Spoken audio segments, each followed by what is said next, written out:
भक्तजनों, आगे शिव जी पार्वती जी को कहते हैं कि भगवान की माया में नारद जी भी नहीं बच पाए और नारद जी को सबक सिखाने के लिए भगवान नारायण ने यही चरित्र रचा है। राजा लोग खूब सज धज कर समाज सहित अपने अपने आसन पर बैठे थे। मुनि नारद मन ही मन प्रसन्न हो रहे थे कि मेरा रूप बड़ा सुंदर है, मुझे छोड़कर कन्या भूलकर भी दूसरे को न वरेगी। कृपा निदान भगवान ने मुनि के कल्याण के लिए उन्हें ऐसा कुरूप बना दिया कि जिसका वर्णन नहीं हो सकता, पर यह चरित्र कोई भी न जान सका। सबने उन्हें नारद जी ही जानकर प्रणाम किया। वहाँ 2 शिवजी के गण भी थे। वे सब भेद जानते थे और ब्राह्मण का वेश बनाकर सारी लीला देखते फिरते थे। वे भी बड़े मोजी थे। नारद जी अपने हृदय में रूप का बड़ा अभिमान लेकर जिस समाज की पंक्ति में बैठे थे, ये शिवजी के दोनों गण भी वहीं बैठ गए। ब्राह्मण का वेश होने के कारण उनकी इस चालाकी को कोई जान नहीं सका।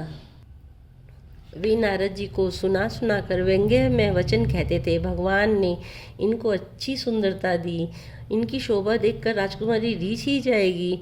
हरि और वानर जानकर इन्हीं को खास तौर से वरेगी। नारद मुनि को मोह हो रहा था क्योंकि उनका मन दूसरे के हाथ माया के वश में था।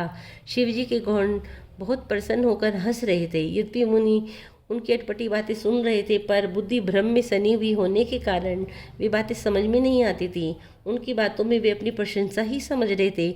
इस विशेष चरित्र को किसी और ने नहीं जाना। केवल राजकन्या ने नारद जी का वह रूप देखा।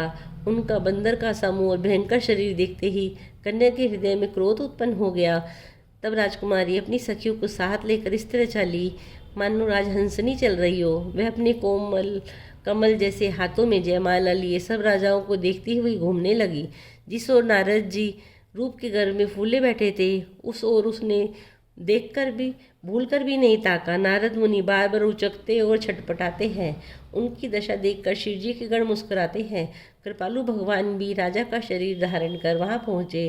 राजकुमारी ने हर्षित होकर उनके गले में जयमाला डाल दी। लक्ष्मी निवास भगवान दुल्हन को ले गए। सारी राजमंडली निराश हो गई। मोह के कारण मुनि की बुद्धि नष्ट हो गई थी। इससे वे राजकुमारी को गई देख बहुत ही विकल हो गए, मानो गांठ से छूटकर मणि गिर गई हो। तब शिवजी के गणों ने मुस्कुरा कर कहा, जाकर दर्पण में अपना मुंह तो देखिए। ऐसा कहकर वे दोनों बहुत भयभीत होकर भागे। मुनि ने जल में झांककर अपना मुंह देखा और अपना रूप देखकर उनका क्रोध बहुत बढ़ गया। उन्होंने शिवजी के उन गणों को अत्यंत कठोर शाप दिया, तुम दोनों कपटी और पापी, जाकर राक्षस हो जाओ। तुमने हमारी हंसी की, उसका फल यही चखो। अब फिर किसी मुनि की हंसी करना। मुनि ने जल में देखा तो उन्हें अपना असली रूप प्राप्त हो गया। तब भी उन्हें संतोष नहीं हुआ। उनके होठ फड़क रहे थे, मन में क्रोध भरा था। वे तुरंत ही भगवान कमलापति के पास में चले। मन में सोचते जाते थे, जाकर या तो शाप दूंगा या प्राण दे दूंगा। उन्होंने जगत में मेरी हंसी कराई। दैत्यों के शत्रु भगवान हरि उन्हें बीच रास्ते में ही मिल गए। साथ में लक्ष्मी जी और वही राजकुमारी थी।